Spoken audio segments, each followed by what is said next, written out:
The following is a Comfortably Zoned Radio Network production.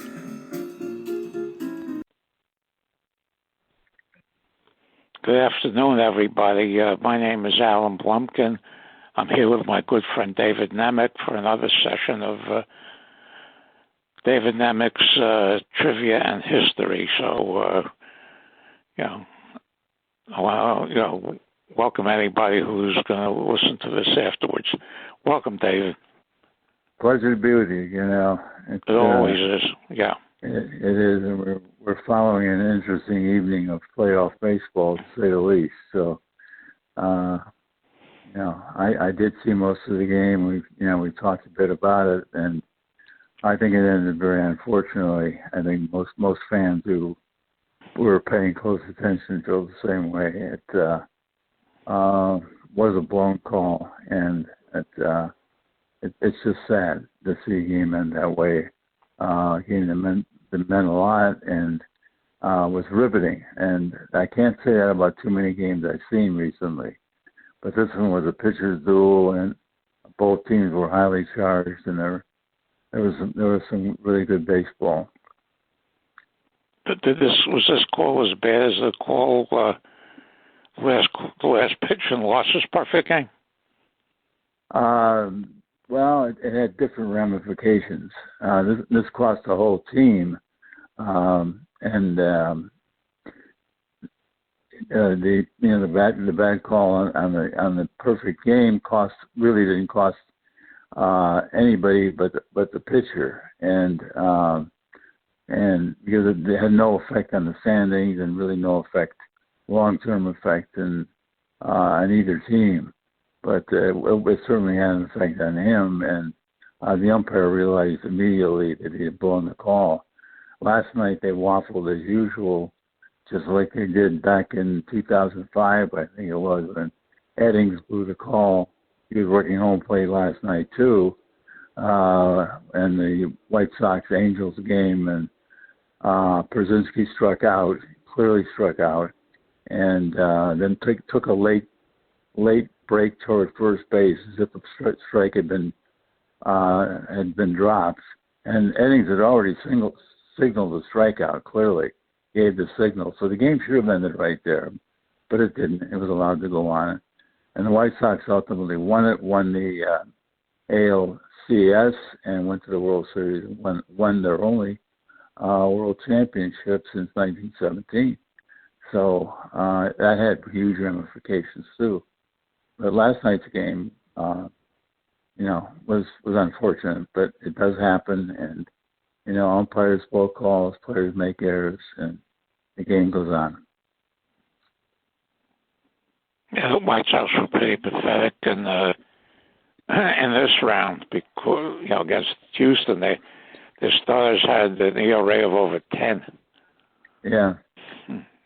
What they did do, well, they did it last year actually, but they won a game last year in the expanded playoffs, and that win broke. I think it had been a 15 or 16 game losing streak by AL Central teams in the postseason, and the White Sox won a game again this year. So the AL Central now stands about 2-18 in the last 20 games they've played in the postseason, and it's the Indians, the Twins, the Royals haven't been part of it, and the Tigers haven't been part of it. The Indians, Twins, and White Sox among them have really, not giving their fans much of a chance to go deep into anything. Do you think that after the wild card games that the remaining teams should be seeded to record? So a situation like the Giants and Dodgers won't happen again? I do. Actually, I do. I do. I think they're just unfortunate. The two strongest teams in the National League, clearly strongest during the year, had to meet. The Dodgers had to win a play-in game, and they had to meet in the first round of the League Division Series. and it would have been really an interesting ending and immortalized if this had been the last game of the league championship series instead of the league division series. It would make it even more memorable, of course, and the implications of the bad call, the quick ending, and a great, potentially classic game spoiled. Been much broader and much deeper, long range. I think there should be a seeding because football, basketball, and hockey all do that. Yeah, they do. They yeah. do. I agree. But, you know, a lot of the baseball thinking is a non-thinking. Yeah, it's pretty bad. Yeah. No, professional sports in general are all taking they're taking hard hits every time they turn around. You know, the NFL's getting hammered now in Gruden, and they rightfully so, and you know, baseball is taking its share of, you know, punches, and hockey and basketball. Basketball now with, you know, guys like Kyle Irving not being allowed to play because they haven't been vaccinated. Number of players are in that same situation.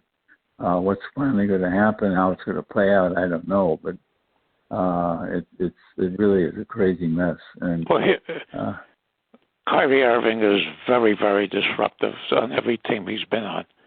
Well, he's a great talent. He's a great talent, but he's got a 10-cent head. Well, he's also been immortalized in Cleveland and bringing Cleveland its only championship in a major sport. But right after that, he said that he wanted to leave the Cavaliers because he couldn't play with LeBron anymore. Yeah. No, how stupid is that? No, it is stupid because he's playing on a good team. He forced a trade to Boston. Didn't like playing in Boston. Ended up he's now with the Nets. I'll guarantee you that the Nets didn't make this move to ban him without the consent of Kevin Durant and James Harden. You're probably right. Yeah, I think you're probably right. Yeah, they did. I'm sure they did have some import. Because in basketball, especially since the rosters are so short, that the superstars run the team. Yeah. Well, LeBron clearly has run every team he's been on. So. Yeah, Larry Bird, Magic Johnson, Michael Jordan, all these guys, basically. Because I know there are a couple of instances that when the Celtics were talking about acquiring some player, Bird said, "I can't play with him." Yeah. Deal over. Yeah.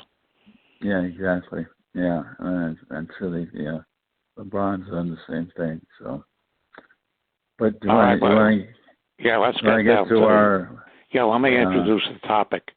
Okay.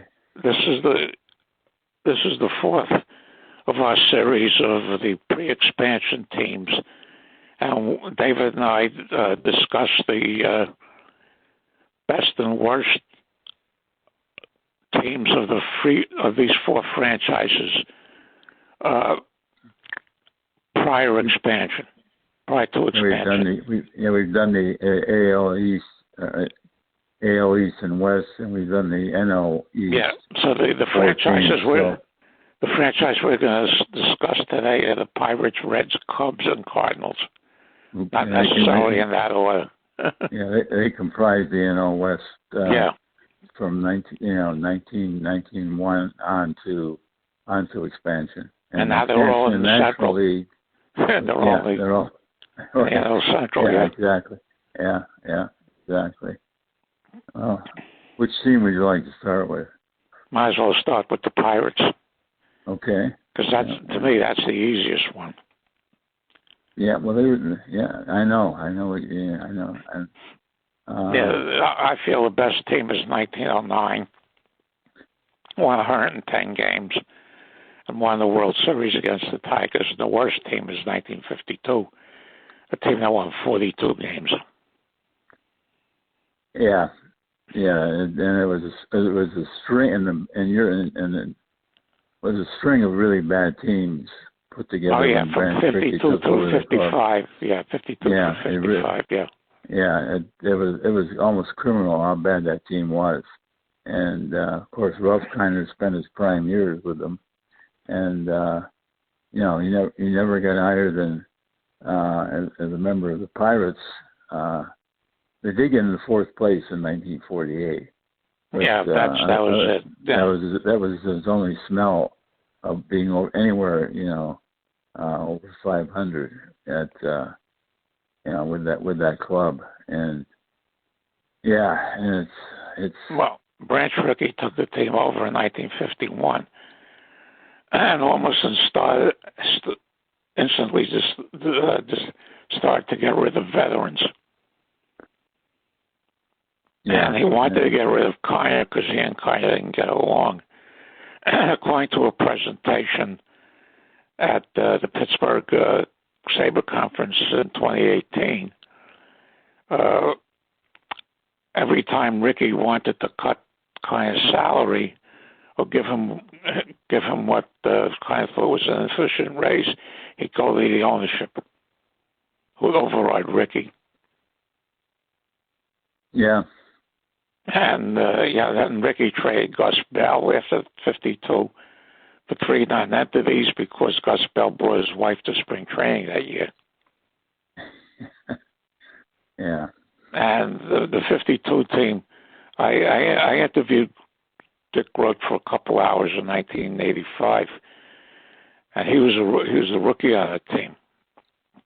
I said we felt like most of the time like high school kids playing against major leaguers. Yeah, it was that way. It was that way. They bring guys up from Class D. That is pitcher Ron Netchai, who called Rocket Ron. Well, he struck out 27 in a Class D game. They brought him up. Yeah. He was 1-6. He hurt his arm, and that was it. That was it. Rickey ruined these guys. Rickey ruined these kids. Yeah, Bill Bell was another one. Yeah, Bill Bell's another one. 3 no-hitters in Class D. Brings them all the way up. Yeah, brings them all the way up. The kid's trying as hard as he can in front of a crowd of about 3,000 and blows out his arm, and that's it. You never hear of him again. It really, Rickey, I have to say that overall, I really don't admire Branch Rickey very much. I think he was opportunistic when he brought in Jackie Robinson. He's gotten a lot more credit for, forwarding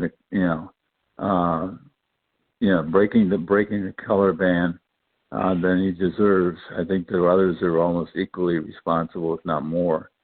But Rickey brought Jackie up, and they won the pennant the first year.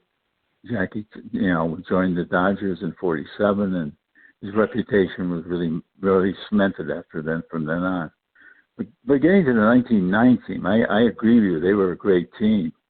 But the Pirates in the early years of the 20th century, they had some really, really fantastic teams, particularly in 1902 when they, in a 142-game schedule, they won 103 games, tied 3, and then a 741 winning percentage. They had a really, really strong club that was really shredded because the American League still was raiding the National League and has now chosen the Pirates to really hit hard on. Unfortunately, 2 of the biggest Pirate stars stayed, Honus Wagner and Fred Clark. But they did start to lose some of the rest of their club, including their pitching staff. I'm sorry. Yeah. No, go ahead. Okay. Well, from what I've read, I don't know how true this is, that Ban Johnson laid off the Pirates the first couple of years because he wanted somebody in the National League to run away with the pennant, and so it would shrink the National League attendance because they went, like the Pirates went by 27 and a half games in 1902. That nobody would pay to see Yeah, the also rans, which was all the rest of the league.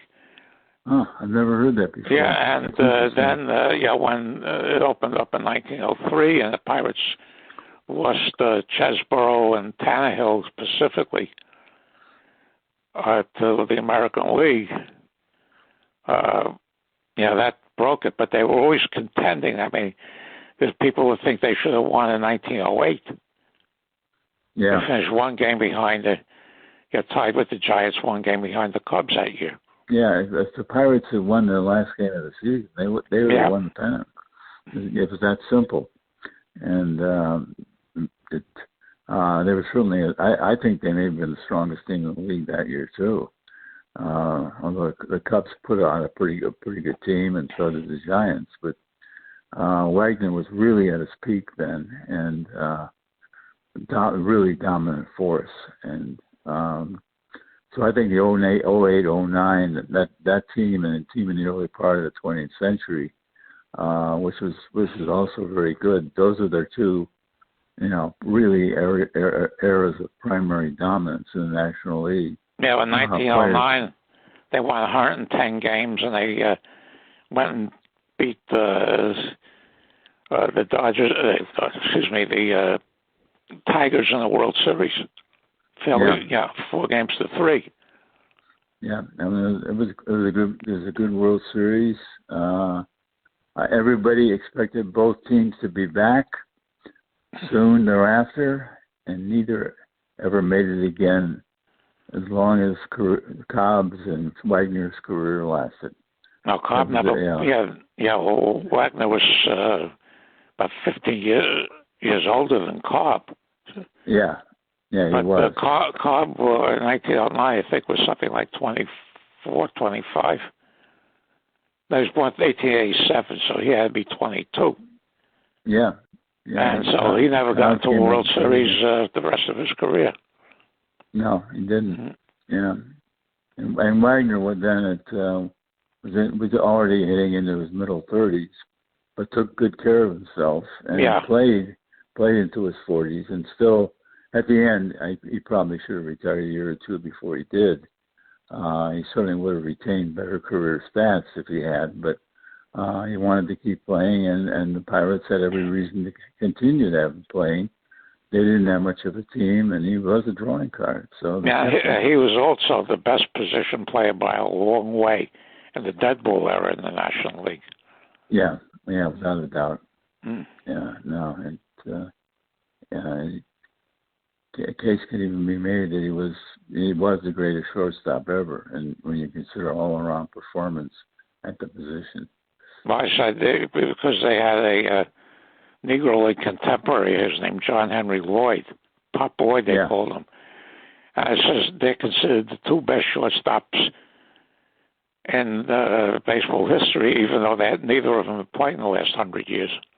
Yeah, it is too bad that if integration had been in existence then, baseball would have been so much richer for it. But we can only look back and say, what might have been, and who never know. Okay, which team do you want to do next? Well, Cincinnati always interests me. Okay, I think the 1940 team was the strongest. Yeah, so I researched that today on reference, And they had a lot of adversity. A backup catcher, Willard Hirschberg, committed suicide during the season. They had injuries. They had to use, in the World Series, they had to use Jimmy Wilson because their number one catcher, Ernie Lombardi, was hurt. And Wilson came out of mothballs, almost literally, and helped carry them to the World Championship. And I think the worst Cincinnati teams were those that preceded the arrival of Bill McKechnie. I was looking on the team page in the Baseball Reference. I saw that the 34 team is possibly the worst. Yeah, but they had teams in the early 30s that were pretty bad. Not as bad as the Phillies, but they were bad. Yeah, and it's hard to know what happened, why they were so bad, but because they'd been up till then, they hadn't done much as far as winning pennants, the 19 season accepted. They really hadn't done. They'd been first division teams a lot, and they had put out some pretty good ball players. Well, what happened to them in the late 20s and early 30s? I've never really researched, but there were some bad mistakes made. Players let go, and the managerial wagon wasn't really didn't have four wheels under it, and they really had trouble until they hired Bill McKechnie, who I think. Yeah, and then Larry McPhail took the team over during that period. Yeah, right, and they put in lights. Yeah, the first team to put in lights. They got Johnny Vandermeer pitched, 2 no-hitters in '38, and they went from being among the dregs in all of baseball to being a really first-class operation in the late 30s, and then they paid off with pennants in both 39 and 40.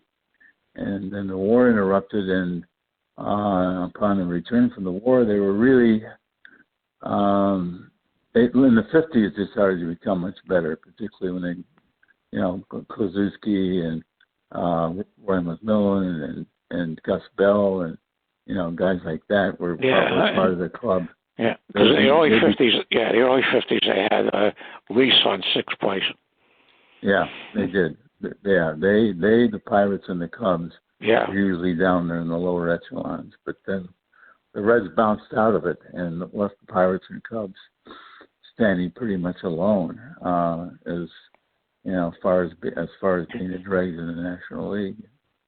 And but the Reds, I think, all in all, we're a pretty well-run franchise, and I think in general they finished pretty. They were a respectable team, except for that period in the in the 40s. Well, they were never bad enough to lose 100. Yeah, because they didn't lose 100 until till post-expansion. Yeah, right. I think in 1982 or whatever, they lost 100 games. Yeah, even their last place teams, and there were some of them. They weren't bad last place teams. They were, they were not respectable and not even semi-respectable, but they did have some players, and they were somewhat competitive. But then we can move on to the Cubs. The Cubs are really an interesting team. No, I think 1907 was better than 1906 because they won the World Series that year. Yeah. And the worst one, it took me a while to find this because they never lost 100 games until 1962. Yeah. And I found that the worst team I found was the 1956 team. Yeah, they were bad. Yeah. They were bad. They also had a very bad spell. The Cubs came out off the pennant in 1945, and I think they finished in the first division in '46, and then they only had one 500 season after. And they finished exactly at 500. 1952. Yeah. 1952. That was the only season even close to 500. If I'm not mistaken. I know that. Yeah. Until expansion occurred, and even after expansion occurred, they really weren't. Some seasons much better than the two expansion teams. I know that, yeah. Yeah, they were a bad franchise for a long time, and a franchise that nevertheless kept drawing over 1 million, even with teams that were just not even remotely competitive. Yeah, 1961 they brought in the College of Coaches. Yeah, yeah, that was which was the dumbest ideas in the history of baseball. It was, but it attracted attention. It did bring people. It made people take a look at the Cubs and remember they were still part of the game because previously, for many years, except for Ernie Banks and an occasional good pitching season here or there from somebody like Bob Rush. Bob Rush won 13 and lost 10 with that 56 team. Yeah. Yeah, and poor Andy Pasco blew out himself in his best years, 49-50, with terrible, terrible Cubs teams. And by the time he got on a good team, he was still a good ball player, but he wasn't at the peak of his game. And Andy Pasco, I think, and Andy Pasco played his entire career with Brooklyn or the Giants. He might have been a potential Hall of Famer, but he was that good. But instead, he got lost in the shuffle with the Cubs and that long string of bad teams. And finally, he was traded and did have enough left to have some pretty good years afterward.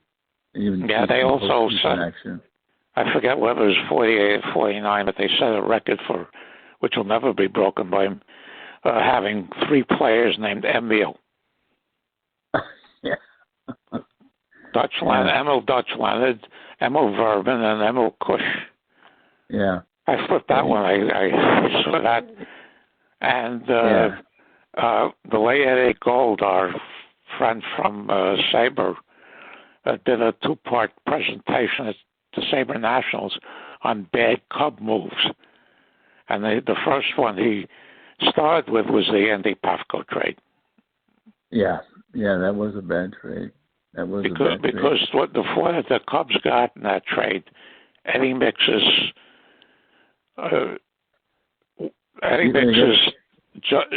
Bruce Edwards, Joe Hatton, and Gene Hermansky never did anything for them. No, they had all been respectable players with Brooklyn.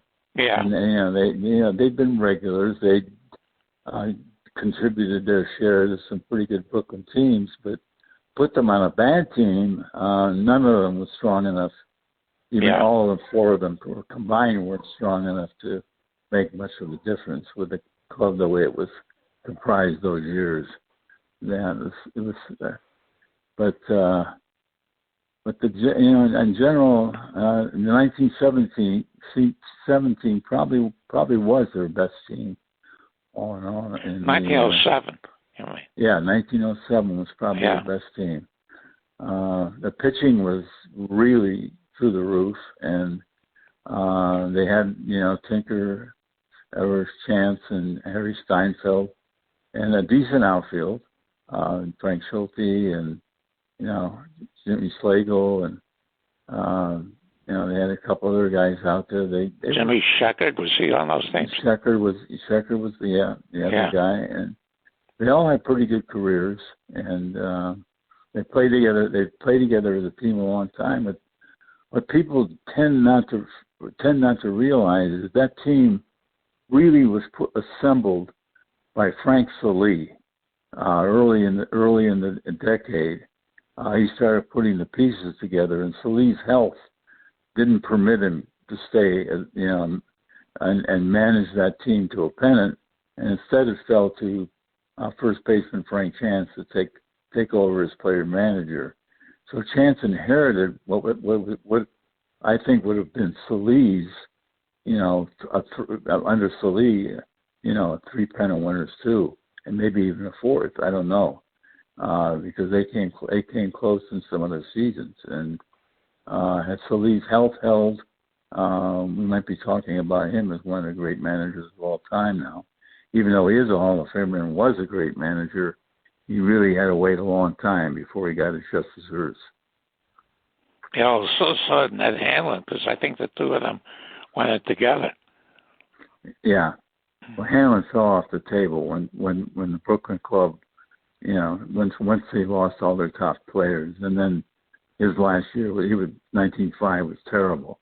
By that time everybody had forgotten that Ned Hanlon was once considered the greatest manager in baseball, but Salee just kind of drifted off because of his health and died. He died at a still fairly young age, and I don't know. Has there ever been a biography written about Salee? If there is, not as far as I know.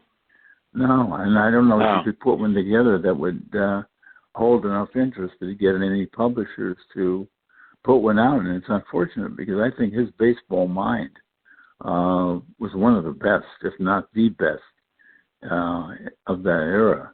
because he used to leave the team in charge of experienced players. When he was at Boston in the 90s, he would leave them in charge of building Nash, third baseman, and go off and scout players in the area where the teams were playing. They were playing in Cincinnati area. He'd be scouting amateur teams in Kentucky or semi-pro teams in Kentucky. Leave the team in Nash's charge, and did the same thing when he went to other cities. So he didn't sit on the bench for every game. He was a really good scout, a really good judge of players, and he found a gem right away in Kid Nichols. And I don't think anybody else had any inkling when Salih joined Boston for the 1890 season that he was going to bring with him one of the premier pitchers of that era with Nichols, because the Boston team just suddenly took on a whole new character and cast of once the Players League strife was settled and all the Boston players returned to their team. So he had I think he had the best club in the 90s, and I think he would have had the best club in the first decade of the 20th century if he'd been able to stay with the Cubs for the entire first decade of the century. But we'll never know. Nichols is very unrecognized by most fans because I think he played 2 years in the American Association when it was a minor league in the 1900s, and it cost him 400 wins. It did, yeah. He didn't like playing under what he saw happening in the Boston team. Players were jumping to the American League. He could have gone to the American League too. Instead, he became his own man, bought part of the Kansas City franchise. He was kind of an owner, manager, and star pitcher for the team, and played those 2 years. He took 2 years out of his major league career, and then came back and still was a pretty effective pitcher for the Phillies, I believe, and ended up with wins in the high 300s and 360. I think it was. Yeah, you're definitely right. I think it was 360. Yeah. Yeah, he could have won. He would have. Yeah, I know that. 400 games. Yeah, definitely. And now we go to the Cardinals, who are a very interesting franchise. Very interesting. Yeah. You're absolutely right. Yeah. You could condense that franchise to a 20-year period, 1926 to 1946. After 46, they had competitive teams, but really never came. At 49, they came close to the pennant. They lost by one game, yeah. And then they fell apart in 1950, yeah. They fell apart in 50 and were decent, but never really that competitive. They had some strong teams in the mid-50s. Always a first division team. Always had Musial and a couple other players to keep them from dropping down to the lower echelons, but never really a strong contender. And prior to 26, they suffered. The dead ball, they had a 20-year period being very bad in the dead ball era. Yeah, they did. The 1908 team. Yeah, that's the one I was looking at mostly. Yeah. That was John McCloskey's last year as a major league manager. McCloskey, poor guy. I think he was really a fine baseball man and a good judge of playing talent and a good guy to play under. But he kept whenever you get a managerial chance in the 90s, it was Louisville, and in the earliest part in the 20th century, it was with the Cardinals. And he just never got a good team to have a chance to show what he could really do as a manager. Yeah, what amazed me. Amazed me about 1908. I was looking at that whole thing, the whole year on Baseball Reference, and they had a team ERA of 2.64. Yeah. And they had 2.23 as a team, but that's They had a pitching staff. They weren't Hall of Famers by any means, but Bugs Raymond and Fred Beebe and Ed Carter and guys who were solid pitchers in the dead ball era. They were all on the team, but they just weren't scoring any. The team wasn't scoring any runs for them. So they all finished with good, solid ERAs, but losing records.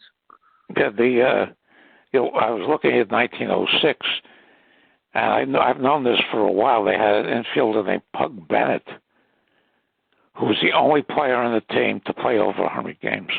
Yeah, I remember noticing that too in the early years of the baseball encyclopedia. Yeah, the old baseball. Yeah, and you did see that. You did see some weirds, And they had Stoney McGlynn, unfortunately, wasted himself pitching for the Cardinals. And I think he was probably a pretty good pitcher.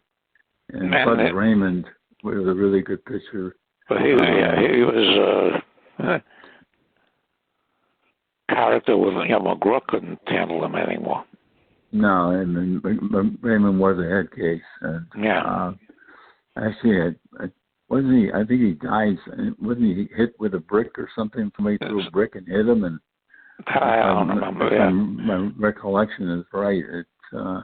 He died very young of an accident or an injury that was kind of bizarre. Because the story was that when he was with the Giants, and whatever passed for the bullpen in those days, he would go out to the stadium and trade baseballs for drinks. Yeah. Well, I also looked at the 1903 team. That was pretty bad, also. Yeah, that. Finger Brown was on them. Yeah, they had one. Was it the 1902 team that had only one pitcher who had any kind of credentials at all coming into the season? I'm trying to remember. I think I remember researching this some years ago. Yeah, but I can't. I think it was the 1902 team. They were bad, and they were bad. They'd inherited the core of the Cleveland Spiders team in 1899. So they had a very good team in '99. Then it came into 1900 with a very good team. Yeah, what happened there was you probably know more about this than I do. Is that the Roberson brothers owned both Cleveland and the St. Louis? Yeah. And they moved all the good players from Cleveland to St. Louis because St. Louis allowed Sunday ball and they allowed alcohol in the ballpark. Yeah. And then Cleveland wouldn't allow either. No. Cleveland struggled to get Sunday games going, and they never could. And it was unfortunate because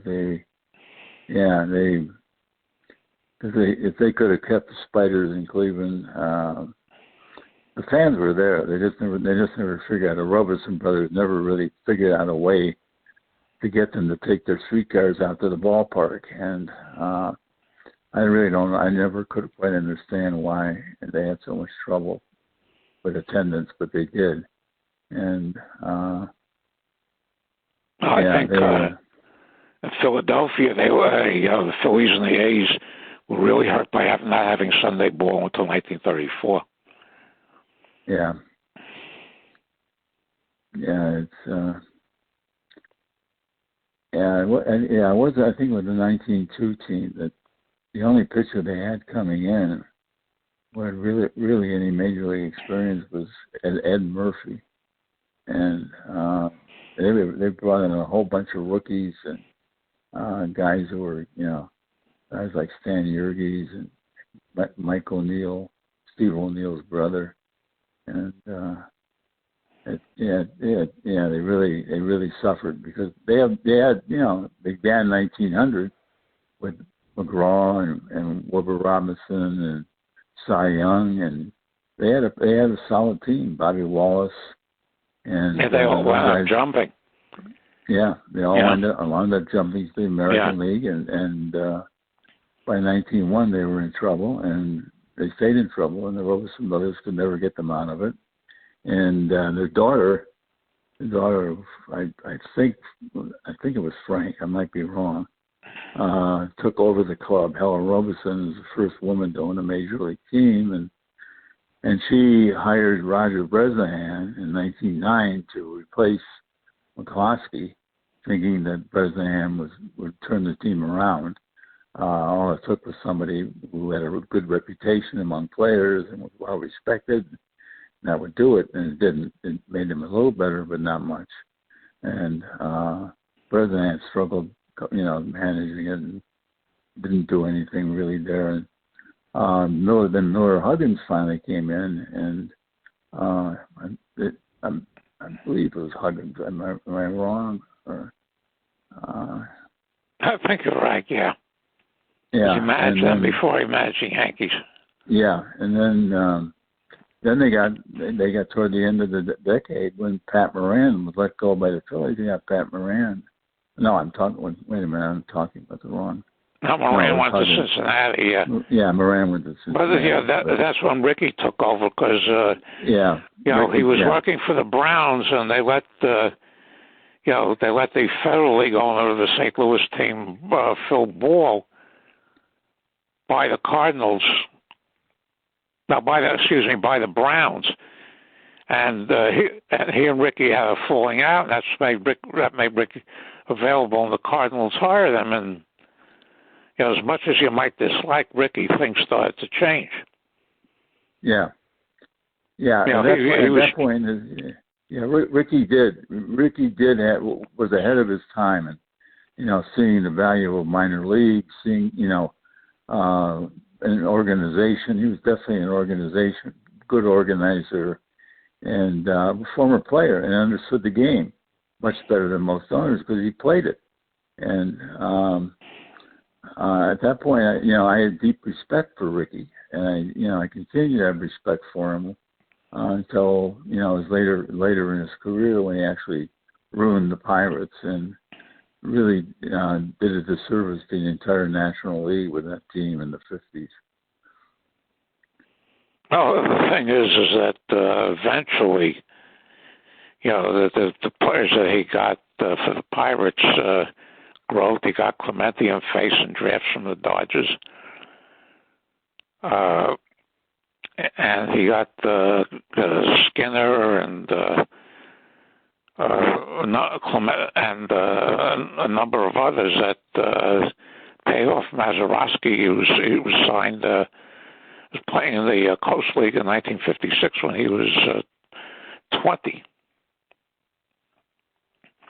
Yeah. So a lot of the players who developed into the 1960 team came from the Ricky regime. Well, yes, you're right. But if Ricky had stayed, would he have kept that team intact? Would he have had? Who knows? Probably not. Probably not. I mean, Ricky was delighted in trades, delighted in sending recalcitrant players elsewhere, and I don't know if he had any recalcitrants, but always better to get rid of a player 1 year too early than 1 year too late. Yeah, he was very, very strategic in his trading because he did it with Medwick. He did it with several other players. Once they left the Cardinals, they might have a decent year the next year, but 2 or 3 years down the road, they were going to be, for the most part.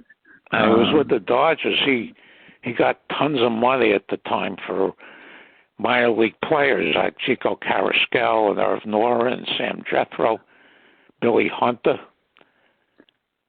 Yeah, they would sell them to. I mean, none of these shortstops going to be out Pee Wee Reese. None of the outfielders are going to be out Duke Snyder. And so he just marked them up, and his specialty was the Cubs. Yeah. He fleeced them constantly. I mean, he sold DeFundy and Chuck Connors, both of whom were first basemen, to them at the same time. Yeah. Yeah. Yeah, but and the Cubs thought they were getting something in Mixes too. even made him the center fielder. They converted him to the center field, but it, I mean. But he also I think their best team during that time was the 1942 team. Yeah. And Slaughter said about him, he said he'd go into the vault to get you a nickel change. They had a very, very good team, and it suffered some misfortune because after these guys, for most of these guys, it was the last season before the before they went off before the war.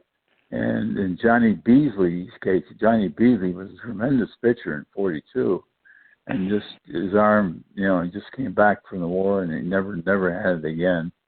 And Frank Crespi, Creepy Crespi, was a pretty promising second baseman, and good with the '42 team. Broke his leg in the service, and I think he was still in training, or maybe even stationed stateside. And then while he had a broken leg, got into a wheelchair race, and ended up tumbling out of his wheelchair and re-breaking the leg. Oh God! By the time he came back from the war, he wasn't really up for baseball anymore at all. Whether he would have developed, they didn't really need him as a second baseman because they had found Red Schoendienst, where they started as an outfielder in 1945. But by '46, Schoendienst had found his niche at second base and stayed there and really gave them some good service. They had a very strong team. They had, Kurowski at third, whose shoulder went out, and Schoendienst at second. Marion was a really fine shortstop, and Musial moved to first base. So by 46, 47, they were very, very strong. And Musial had appendicitis almost all the 47 season. Yeah, he had his appendix frozen for most of the season. Yeah. And his numbers, were 99% of the players would have had a year like he had in 47. But compared to his 46 and 48, this was a bad year. Yeah, it was. But how many players now you think would have their appendix frozen so they wouldn't miss a season? I don't know, but appendicitis then was a much more surgery. Like Ernie Bonham died. Died from died from it in '48. So players. There were quite a number of players over the years prior to then who had died from appendix operations. So it wasn't the kind of operation it is today in most cases. Fairly routine, but it was chancy. Yeah, I understand. Yeah. But you're right. I mean they had an enjoyable team to watch. Slaughter was always fun to watch. And also, what about two pitchers they had before the war named Howie Christ and Ernie White? Right. They both had sensational. Both were great in '42. Neither one did much after the war, and Ernie White, looked good. Looked like he'd be a really good. But I think he ended up. I don't know, somewhere around 48. I think he was with the Braves in '48, part of '48 anyway. And that was pretty much it for him. I don't know. Do you know what happened to him? I really don't know. Not at all. Why? Yeah. But he was. I know some Cardinals. Some Cardinals, including Mort Cooper, wound up on the Braves in '48 because Southworth was managing him. Yeah. Excuse me. Yeah. Yeah, and Southworth, I think, was an excellent manager and showed it in the '40s. By he did take that Cardinals team over and moved it right away, and they came close in '45 to winning a fourth straight pennant, and they did win in '46. They could have won 5 pennants in a row easily. Yeah, and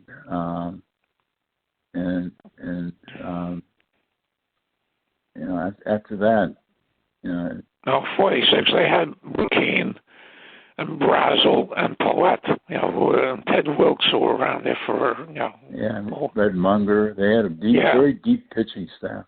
And, most of them were good pitchers for several seasons. And unfortunately, none of them ever did much once they went elsewhere. Cooper never did much with the Braves, and Paulette didn't do much once he left the Cardinals. No, he was terrible with the Pirates. Munger did nothing after he left the Cardinals. Blumkin finished up with the Browns in 1953. Yeah.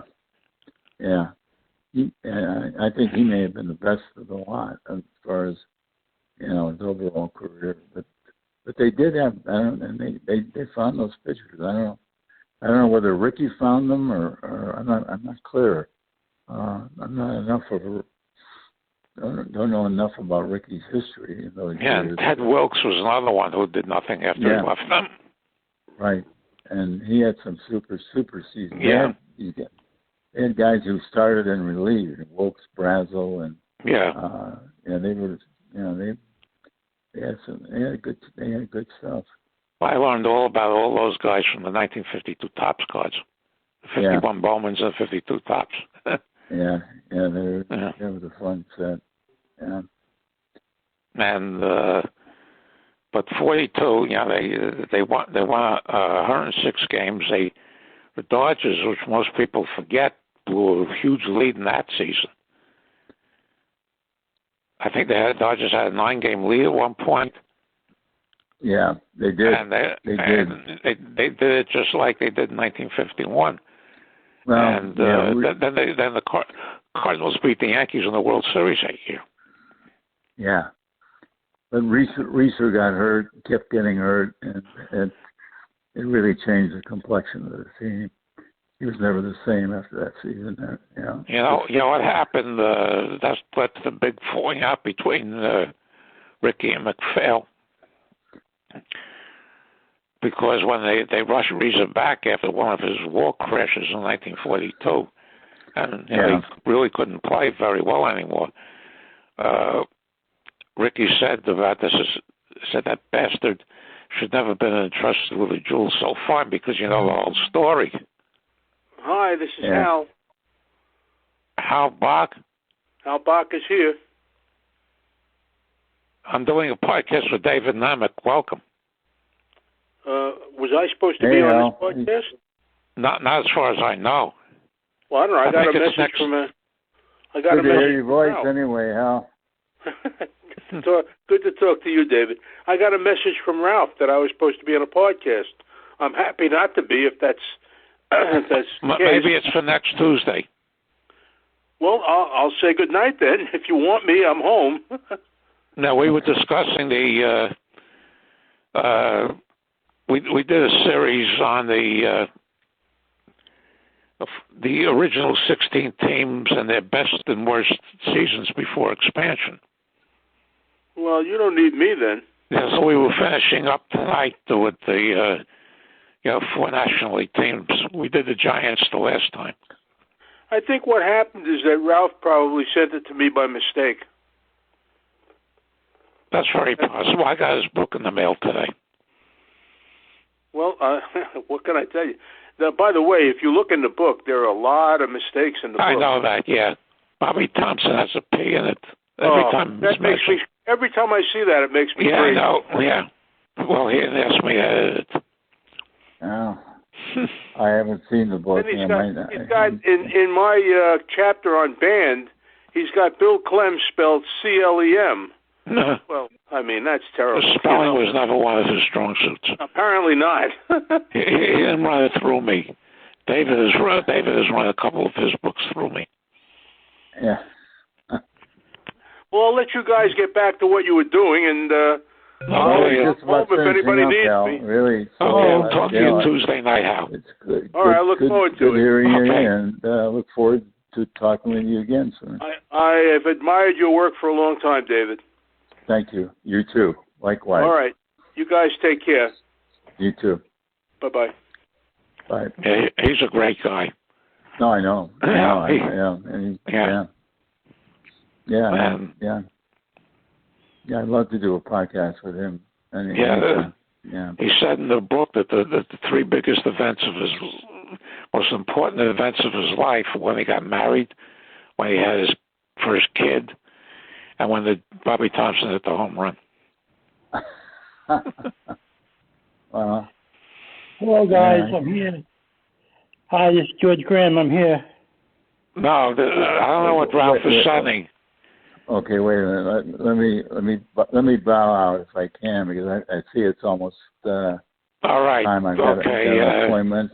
So, Al, it's been great to be with you again. It always is, and I'm going to have to close this off because I don't know what's going on here. So I'll close it off, and thank you so much, David. It's always a pleasure. Thank you, and great talking to you. Bye-bye. We'll do it soon. Hello. The proceeding has been a Comfortably Zoned network production.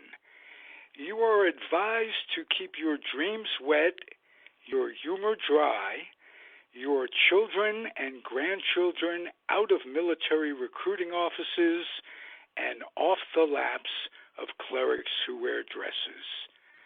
Thank you for listening, everyone. Happy trails.